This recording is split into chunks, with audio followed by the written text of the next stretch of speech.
गीता में तो उनने 4-5 जगह कही है क्या कि किसी तत्वदर्शी संत को गुरु बनाओ।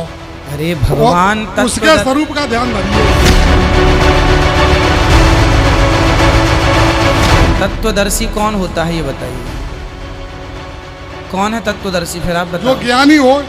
तो ज्ञानी तो आप भी हैं, आपके बच्चे हैं, तो आप अपने बच्चों को सही रास्ता बता रहे हैं, परवरिश कर रहे हैं, तो बच्चों के लिए तो आप सबसे बड़े ज्ञानी हैं, क्योंकि अपनी गृहस्थी आप भी चला रहे हैं। ज्ञानी कौन नहीं है? चींटी को भी ज्ञान है खाने का, पक्षी को भी ज्ञान है घोंसला बनाने का और बच्चे पैदा करने का। यहाँ जितने लोग बैठे हैं कौन मूर्ख है इनमें से? सब ज्ञानी हैं। आप किस ज्ञान की बात करते हैं? तत्वदर्शी कौन है? तत्वदर्शी भगवान ने गीता में तो कही है। देखो तत्व क्या होता है पहले समझो। कृष्णात् परम किमपि तत्वमहम न जाने। 25 तत्व होते हैं। पृथ्वी जल वायु अग्नि आकाश पंच ज्ञानेन्द्रियाँ कर्मेंद्रियाँ तन्मात्राएं सबको मिला के टोटल मन बुद्धि चित्त अहंकार सबको टोटल करने में 25 तत्व निकलते हैं। तो ये तत्व है। क्या तत्व है? पृथ्वी तत्व है, जल तत्व है, अग्नि तत्व है, वायु तत्व है ना। हमारी जो आँख है देखने का कार्य करती है, कान सुनने का कार्य करते हैं, नासिका सूंघने चमड़ी स्पर्श और इत्यादि, जिह्वा इत्यादि स्वाद का।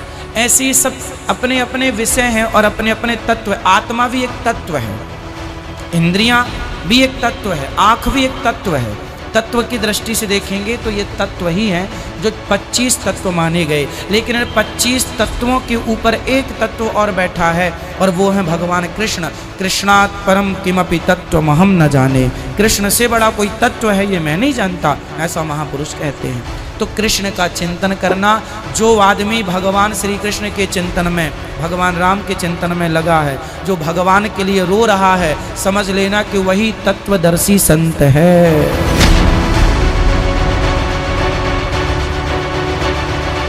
दर्शकों, आइए अब आपको दिखाते हैं कि श्रीमद् भगवद गीता में तत्वदर्शी संत किसको बताया गया है।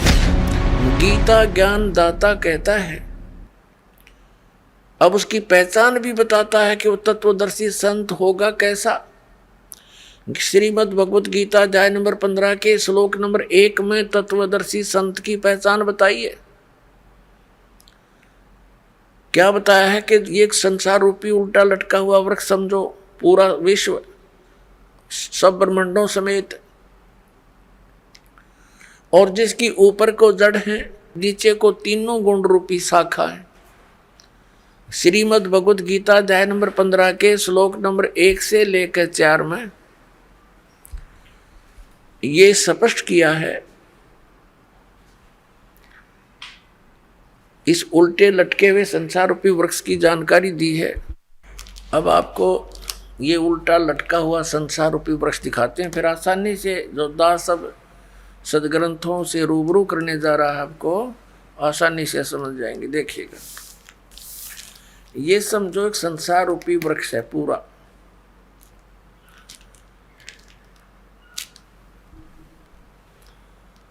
ऊर्ध्व मूलम अधः शाखम। देखिए श्रीमद् भगवद गीता अध्याय नंबर 15 का ये पंचदशो अध्याय यानी 15वां अध्याय है। 15वां अध्याय है, ये इसका प्रथम श्लोक है। इसमें कहा कि ऊर्ध्व मूलम अधः शाखम अश्वत्थम प्राहु अव्यम छंदासी यस्य पर्णानि ये तम वेद स वेदवित्। ऊर्ध्व मूलम इसका अर्थ है कि ऊपर को जड़ और नीचे को शाखा। अधः माने नीचे होता है, ये भ्रमित है, इन्होंने गलत कर दिया। अधः माने ब्रह्मा रूप मुख्य शाखा वाले, नहीं। ये दूसरा अध्याय में 15वें अध्याय के दूसरे श्लोक में 2 बार अधः है, अधः अधः। इसका अनुवाद इन्होंने इसके अगले पृष्ठ पे किया है। अधः माने नीचे, अधः माने नीचे, अधः माने नीचे, ऊर्ध्व माने ऊपर, अधः माने नीचे, अधः माने नीचे। तो हम यहाँ इसको शुद्ध कर लेंगे, इन्होंने गड़बड़ कर दी थोड़ी सी, ये बेईमानी करके जान के समझ में ना आई। अब हम फिर 15वें अध्याय के प्रथम मंत्र में फिर आगे है। ऊर्ध्व मूलम ऊपर को जड़ और अधः शाखम नीचे को शाखा वाला, अश्वत्थम पराहु अव्यम ये संसार रूपी पीपल का अविनाशी वृक्ष कहा है। छंदासी यस्य प्रणानी इसके जो पत्ते आदि जो हैं इसके छंद हैं, विभाग हैं, पार्ट हैं। ये तम वेद उन सभी भागों को जो जानता है, तम उन उस अज्ञान अंधकार में छपे हुए उन सब विभागों को जानता है। स वेदवित वह वेद के तात्पर्य को जानने वाला है, अर्थात वो तत्वदर्शी संत है। ये देखिएगा, आदि पुरुष परमेश्वर रूप मूल वाले, ये भाव कहने का ये है कि ऊपर को जो जड़ है ये वाली, ये ऊपर को जो जड़ है ये तो समझो ऊर्ध्व मूलम तो है आदि पुरुष परमेश्वर यानी परम अक्षर ब्रह्म, ये तो है वो सच्चिदानंद घर ब्रह्म समझो, ये जड़ें तो। और ये तना अक्षर पुरुष, ये परम अक्षर पुरुष, ये तना अक्षर पुरुष। ये देखिएगा, ये पूर्ण ब्रह्म कहो, परमेश्वर कहो, परम अक्षर ब्रह्म कहो या सच्चिदानंद घन ब्रह्म कहो, ये जड़ें हैं। जैसे ये जड़, ओनली जड़, और फिर इसके बाहर जो जमीन से बाहर दिखाई देता है इसको पेड़ बोलते हैं। गीता ज्ञान दाता ने केवल इतना ही कहा कि ऊर्ध्व मूलम ऊपर को जड़ और नीचे को शाखा वाला, ये संसार रूपी पीपल का वृक्ष कहा है। और जो संत इसके सभी छंद यानी विभागों को जानता है, स वेदवित वो तत्वदर्शी संत है। परमेश्वर कबीर जी ने 600 वर्ष पहले आकर कहा था, तत्वदर्शी संत की भूमिका बताई थी अपने सच्चिदानंद घन ब्रह्म की वाणी में, अपने मुख कमल से बोलकर। वो ऐसी ही लीला करता है, वेद भी प्रमाण देते। 600 वर्ष पहले लगभग परमात्मा ने बताया था कि अक्षर पुरुष एक पेड़ है जो जमीन से बाहर दिखाई देता, उसको वृक्ष बोलते।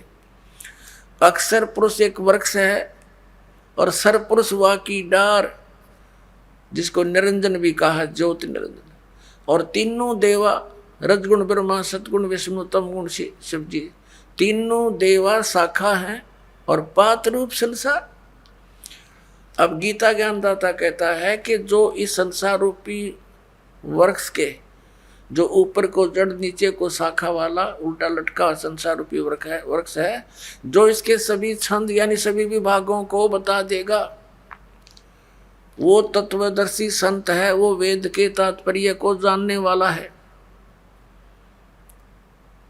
अब देखिएगा, परमात्मा ने 600 वर्ष पहले बता दिया था कि अक्षर पुरुष एक पेड़ है, ज्योति निरंजन यानी सरपुरुष वा की डार और तीनों देवा शाखा है, ये पात रूप संसार। अब देखो, परमात्मा ने बताया कबीर अक्षर पुरुष एक पेड़ है, निरंजन वा की डार, इसको सरपुरुष भी कहते हैं ज्योति निरंजन को। और तीनों देवा रजगुण ब्रह्मा सतगुण विष्णु तमगुण शिव जी रूपी शाखा है, ये पात रूप संसार। ये देखिएगा, ये क्योंकि ये जमीन से ये प्रोक्ष है, पूर्ण परमात्मा तो गुप्त है। जमीन में जैसे जड़ प्रोक्ष होती है, जमीन में जैसे जड़ प्रोक्ष होती है। अब ये तना ये अक्षर पुरुष है, अक्षर पुरुष एक पेड़ है और सरपुरुष वह की डार, ये मोटी डार। सरपुरुष कहो, ज्योति निरंजन कहो, काल ब्रह्म कहो। और तीनों देवा रजगुण ब्रह्मा सतगुण विष्णु तमगुण शिव जी, ये शाखा है। और पातरूप संसार तो सच्चिदानंद घन ब्रह्म की वाणी में ये कंप्लीट ज्ञान लिखा हुआ है। गीता जी के अध्याय नंबर 4 के श्लोक नंबर 32 का ये निष्कर्ष है कि उस सच्चिदानंद घन ब्रह्म की वाणी में सब साधना यानी धार्मिक अनुष्ठानों की जानकारी बहुत विस्तार के साथ और यथार्थता से दे रखी है। उससे पूछो। और तत्वदर्शी संत की पहचान बता दी कि वो तत्वदर्शी संत बताएंगे तो कैसा होगा, वो जो संसार रूपी वृक्ष के सभी विभागों को बता देगा। स वेदवित, वह वेद के तात्पर्य को जानने वाला है, अर्थात वो तत्वदर्शी संत है। देखना, अब हम पढ़ रहे हैं, इन्हीं की वाणी पढ़ेंगे। आदि पुरुष परमेश्वर मूल वाले अधः शाखम, नीचे को शाखा, ये गलत अनुवाद किया है इन्होंने, बेईमानी कर रखी है। और संसार रूपी पीपल के वृक्ष को अविनाशी कहते हैं, वेद जिसके पत्ते कहे गए, संतों का अर्थ वेद कर दिया। और उस संसार रूप वृक्ष को जो पुरुष मूल सहित जड़ से लेकर और पत्तों तक, ये समझो, मूल सहित तत्व से जानता है, स वेदवित, वह वेद के तात्पर्य को जानने वाला है। वो तत्वदर्शी संत है, वो वास्तव में ज्ञानी तत्वदर्शी संत। अब इसको थोड़ा सा और आगे पढ़ेंगे, जैसे इस पुस्तक में आगे देखिए, अध्याय नंबर 15 के श्लोक नंबर, अब एक हमने पढ़ लिया, दूसरा देखो। इसमें लिखा है कि उस संसार रूपी वृक्ष की तीनों गुण रूप ये शाखाएं हैं। विषय पर वाला ये शाखाएं हैं, बस इतना ही लिखना था। नीचे और ऊपर फैली हुई, सर्वत्र नहीं, क्योंकि पृथ्वी लोक पर ये ज्ञान बोला जा रहा था। और श्री ब्रह्मा, श्री विष्णु, श्री रजगुण ब्रह्मा, श्री सतगुण विष्णु, श्री तमगुण शिव जी की जो पहुंच है, रीच है, उनकी जो पहुंच है, जो उनका प्रभुता है उनकी, वो केवल इन तीन लोकों पर है, पृथ्वी लोक, नीचे पाताल लोक और ऊपर स्वर्ग लोक। इन तीन लोकों पर इनकी प्रभुता है, यहाँ तक इनकी पहुंच है। ये एक एक विभाग के मंत्री हैं। और पृथ्वी लोक पर यूँ बोला जा रहा है क्या ना, ऊपर और नीचे, यानी स्वर्ग और नीचे पाताल तक इनकी क्षमता है, रजगुण ब्रह्मा, सतगुण विष्णु, तमगुण शिव जी की। देखना, श्रीमद् भगवत गीता अध्याय नंबर 15 का हम श्लोक नंबर अब दूसरा पढ़ रहे हैं। उस संसार वृक्ष की तीनों गुण रूप शाखा, ये है अधः च ऊर्ध्वम प्रसरता, तस्य शाखा गुण प्रवर्धा। अब यहाँ तीनों गुण रूप जल से बड़ी हुई शाखाएं नहीं है, ये है विषय पर वाला शाखा, विषय विकारों की शाखाएं हैं, ऐसा समझो। इन्हें गलत कर रखा है। नीचे और ऊपर, सर्वत्र नहीं, नीचे और ऊपर फैली हुई है। और मनुष्य लोक में, यहाँ पृथ्वी लोक पर कर्मों के अनुसार बांधने वाली, यानी कर्मों के आधार पर ये हमें सुनियोजित रखने वाली भी मुख्य कारण है। मूलानी माने जड़ हैं, ये मुख्य कारण है। नीचे और ऊपर, सभी लोकों में नहीं, केवल नीचे ऊपर फैली हुई है। यहाँ एक शब्द है तीनों गुण रूप शाखा। अब रजगुण ब्रह्मा है, सतगुण विष्णु, तमगुण शिव जी, ये कंसेप्ट क्लियर करना पड़ेगा। एक तो बहुत ही सिंपल सा देखिए आप, रजगुण ब्रह्मा है, यही तीनों गुण है, यही तीन देवता, इन्हीं पुराणों में देखिएगा। ये गीता प्रेस गोरखपुर से प्रकाशित है, मार्कंडे पुराण।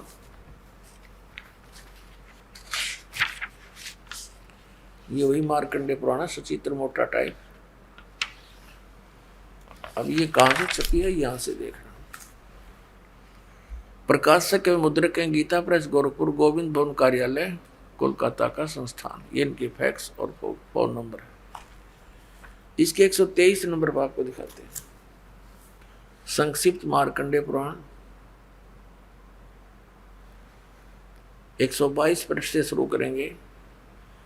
ये मार्कंडे जी बोल रहे हैं, मार्कंडे जी अपना ज्ञान बता रहे हैं, इसके सामने आ जाते हैं। यहाँ रजोगुण प्रधान ब्रह्मा, तमोगुण प्रधान रुद्र और सत्व प्रधान श्री विश्वपालक विष्णु हैं। यही तीन देवता हैं और यही तीन गुण हैं।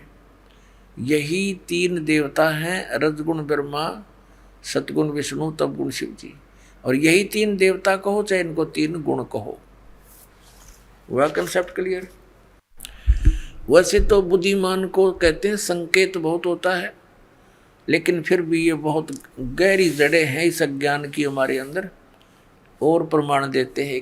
देखिएगा, ये है श्रीमद् देवी भागवत हिंदी टीका सहित भाग 1। ये कहाँ से प्रकाशित है? ये है अथ देवी भागवतम भाषा सभाष्टिकम समातम, खेमरा श्री कृष्ण दास प्रकाशन, मुंबई 4। अब यहाँ देखना, इसमें संस्कृत भी साथ है, बहुत कमाल है। ये है अथ श्रीमद् देवी भागवते भाषा टीका युक्ते तृतीय स्कंद प्रारंभते, 3रा स्कंद प्रारंभ हुआ। अब इसके 11वें पृष्ठ पर, 3रे स्कंद में 11वां पृष्ठ पर हम अब आ गए हैं। 5वां अध्याय है ये। 5वें अध्याय का 8वां श्लोक है, 7वां समाप्त हुआ, 8वां पढ़ेंगे। भगवान शंकर कह रहे हैं, हे माता, यदि हमारे ऊपर सदा आप दया युक्त हो तो हमको तमोगुण में किस प्रकार प्रदान किया है? ब्रह्मा रजोगुण और हरि सतगुण युक्त किए हैं। क्यों युक्त किए हैं? अब यहाँ हम हिंदी भी पढ़ेंगे, हिंदी हमने पढ़ ली, संस्कृत पढ़ेंगे। ये 7वां श्लोक समाप्त हुआ, 8वां प्रारंभ हुआ। यदि दयाधर्मना न सदाम्बिके कथम अहम, किस प्रकार मैं विहित से बना दिया, उत्पन्न कर दिया तमोगुण, और कमल जय, कमल से उत्पन्न होने वाले ब्रह्मा को रजोगुण संभव, उसको रजोगुण बना दिया। सुविता किमु सतोगुण हरि, और विष्णु जी को आपने सतोगुण क्यों बना दिया, युक्त क्यों कर दिया? इति सिद्धम रजगुण ब्रह्मा सतगुण विष्णु तमगुण शिव जी। अब हम आते हैं उस पवित्र सदग्रंथ अपनी श्रीमद् भगवद गीता के और श्लोक नंबर 2 पर। देख 15वें अध्याय का 2, अध्याय नंबर 15 का मंत्र नंबर 1 तो हमने पढ़ लिया कि ऊपर को जड़ नीचे को शाखा वाला ये संसार रूपी पीपल का विनाशी वृक्ष कहा गया है। और छंदासी यस्य प्रणानी, उसके सभी भाग पत्ते आदि भाग हैं। यह तम वेद, जो उसको जानता है स वेदवित। ये हमने सारा पढ़ लिया। आदि पुरुष परमेश्वर तो समझो उसकी जड़ है परम अक्षर ब्रह्म, और अधः माने नीचे है, ये गलत अनुवाद है इनका। अब ये संसार रूपी पीपल के वृक्ष को विनाशी कहते हैं, वेद जिसके पत्ते कहे हैं। और जो इसको जानता है जड़ से लेकर नीचे तक सवेदवित, वो तत्वदर्शी संत है, वेद के तात्पर्य जानने वाला। अब दूसरे में कहा कि उस संसार वृक्ष की तीनों गुण रूप रजगुण ब्रह्मा सतगुण विष्णु तमगुण शिव जी, ये विषय वासना रूपी शाखाएं समझो, और ये नीचे और ऊपर फैली हुई है, सर्वत्र नहीं। ये मनुष्य लोक में कर्मानुसार भी यही हमें सुनियोजित रखते हैं, जैसा जिसका कर्म है वैसा ही देते रहते हैं। ये यहाँ पर हमें बांधे रखते हैं, बांधने वाले हैं, और नीचे और ऊपर फैली हुई सभी लोगों में नहीं। अब तीसरे में कहा है, इस संसार का स्वरूप जैसा कहा है वैसा यहाँ विचार काल में नहीं पाया जाता। गीता ज्ञानदाता कहता है कि जो मैं तुझे अब गीता का ज्ञान तेरे मेरे विचार काल में डिस्कशन में, गीता जी के ज्ञान की चर्चा में, इस संसार रूपी वृक्ष का जैसा स्वरूप कहा है वैसा यहाँ विचार काल में, यानी तेरे और मेरे गीता जी के डिस्कशन में मैं नहीं बता पाऊंगा, क्योंकि इसका यहाँ विचार काल में नहीं पाया जाता, क्योंकि न इसका आदि है और न इसका अंत है, कि मुझे इसका कोई ज्ञान नहीं है, तथा न इसकी अच्छी प्रकार सतिथि है। इसलिए इस सुविरड मूलम, इन्होंने अनुवाद गलत किया है, अति दृढ़ मूल वाले, ये ठीक है, इतना ही काफी है। अति दृढ़ मूल वाले यानी ऊपर को जो जड़ हैं वो तो है अमर स्थल, अमर स्थान परमात्मा का। जैसे ऊपर को जो जड़ समझो, जहाँ से सब संसार की उत्पत्ति हुई है, जड़ों से पेड़ उगता है, बनता है पौधा बनकर, तो वो आदि ऊपर के जो लोक हैं, सतलोक, अलखलोक, अगम और अकैलोक, वो तो सुविरूढ़ है यानी दृढ़ है, वो तो अविनाशी स्थान है। और वहां से ही बाकी के संसार रूपी वृक्ष की प्रवृत्ति पर विस्तार को प्राप्त हुई है, यानी उस वहां से ही सबकी रचना हुई है। तो वो तो अविनाशी है, सुविरूढ़ मूलम, संसार रूपी वृक्ष की जो जड़ है वो तो समझो दृढ़ है, अविनाशी है। ये देखिए, ये ऊपर को जड़ और नीचे को तीनों गुण रूपी शाखा, ये संसार रूपी वृक्ष है। तो ऊर्ध्व मूलम, ऊपर की जो जड़ है वो तो अविनाशी है। अब 15वें अध्याय के हम अब तीसरा श्लोक पढ़ रहे हैं। सुविरूढ़ मूलम यानी अति दृढ़ मूल वाले ऊपर के स्थान तो कति अविनाशी हैं। उस संसार रूपी पीपल के वृक्ष को दृढ़ेन माने दृढ़, असंग शस्त्रेण का अर्थ है या तत्व रूपी तत्व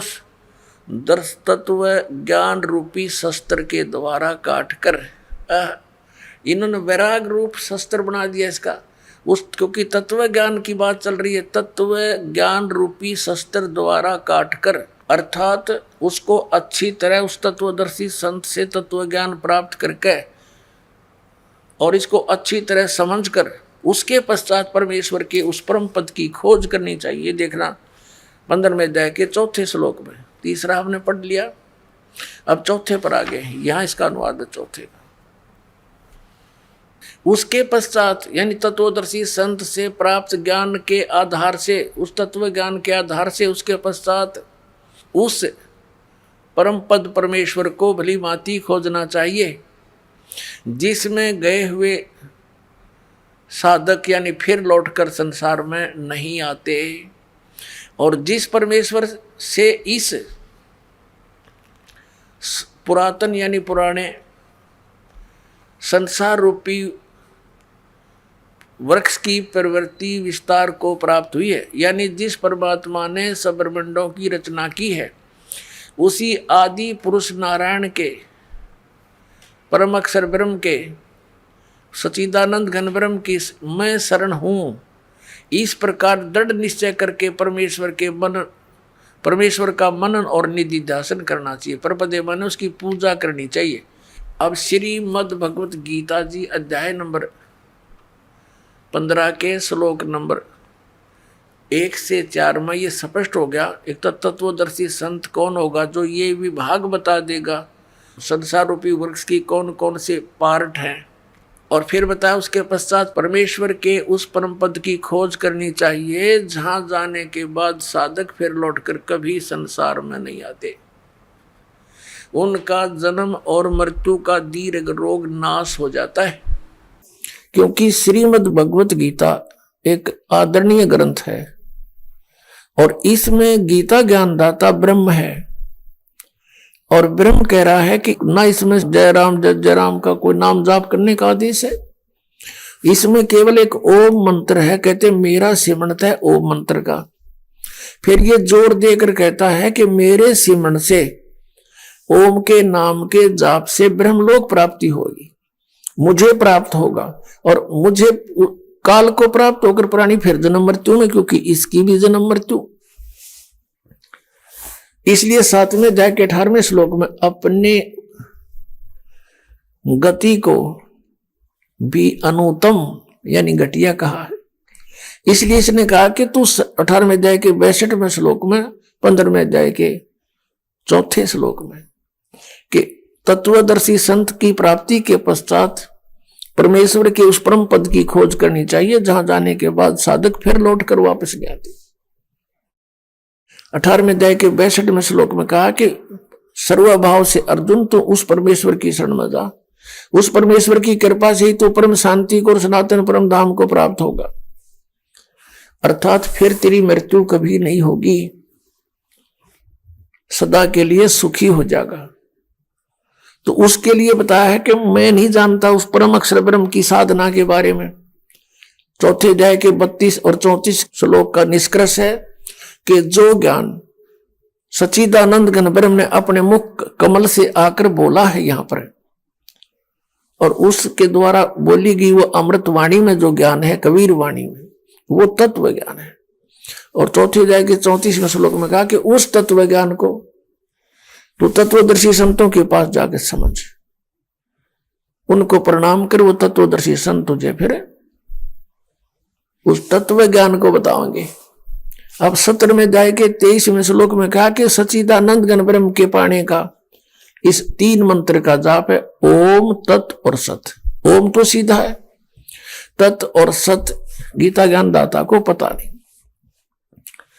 कि ये बताओगे वो तत्वदर्शी संत, उनसे पूछ ले। तो ये दास है वो तत्वदर्शी संत इस वर्तमान में।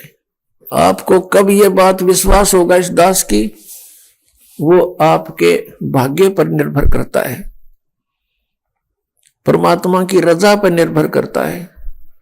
सचमुच मान लेना इस पृथ्वी पर 21 ब्रह्मांड में ये ज्ञान और ये समाधान इस दास के अतिरिक्त किसी के पास नहीं है। तो ये पवित्र श्रीमद् भगवत गीता में केवल एक यू नाम है, ये 3 मंत्र का जाप है, ओम और तत्, ये सतनाम है, ये 2 अक्षर का सतनाम है। और जैसे ओम सरपुरुष का, तत् ये अक्षर पुरुष का, और सत है परम अक्षर पुरुष का। 3 परमात्मा है, 3 पुरुष है और 3 ही इनके मंत्र हैं। अब सारे फेल हो गए, ये सब खिसियानी से हुए बैठे, अब क्या करें, सबके जड़ दिखा दी। अब ये सभी पंथ खत्म हो जाएंगे कुछ दिनों में। बुद्धिमान लोग है, कोई बालक थोड़े ही है, अपना जीवन नष्ट करेंगे उन मूर्खों के पास लग गए, जिनको तत्व ज्ञान नहीं, उनके पास कोई समाधान नहीं, लग चले। इसीलिए तो गए थे एक डॉक्टर के पास, हमारा रोग कटे। अब पता लग गया उसने तब राख की पुड़िया बांध रखी है, दवाई है ही नहीं, तो कौन मरेगा उनको खाकर। अपने आत्माओं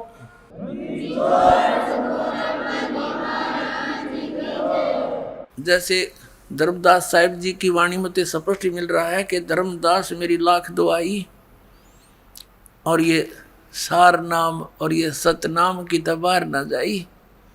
ये सार नाम बार जो पढ़ी बिचली पीढ़ी हंसली तेरी।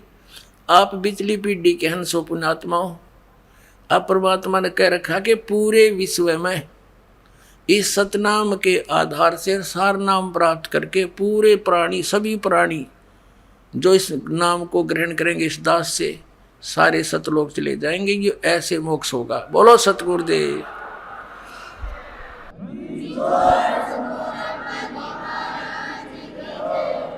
अपनात्माओं, ये सुबह का चला हुआ प्रसंग अब 4 घंटे में 5 घंटे में जाकर सेट हुआ है, क्योंकि ये कोई रामायण की कथा तो है नहीं, सब ने पता है। किसी तरह सुना हुआ 8 घंटे में चलो भाई डोल डाल पीट के। ये तो तत्व ज्ञान है और PhD करवानी है आपको इसकी, और फिर तो बात तक खत्म हो जाएगी, निरसंशय हो जाएंगे। कोई भी कुछ कहे नहीं, भक्ति यही है, यही नाम है, और फिर मोक्ष होया पड़ा, फिर तो बात तक खत्म है। मालिक का आदेश इस नाम के जाप करने वाला सब पार हो जाएंगे। बोलो सतगुरुदेव।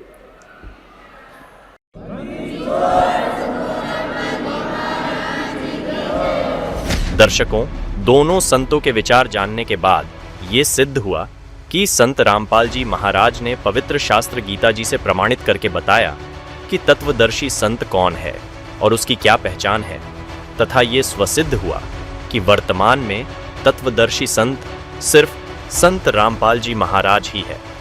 अनिरुद्धाचार्य जी का तर्क गलत साबित हुआ।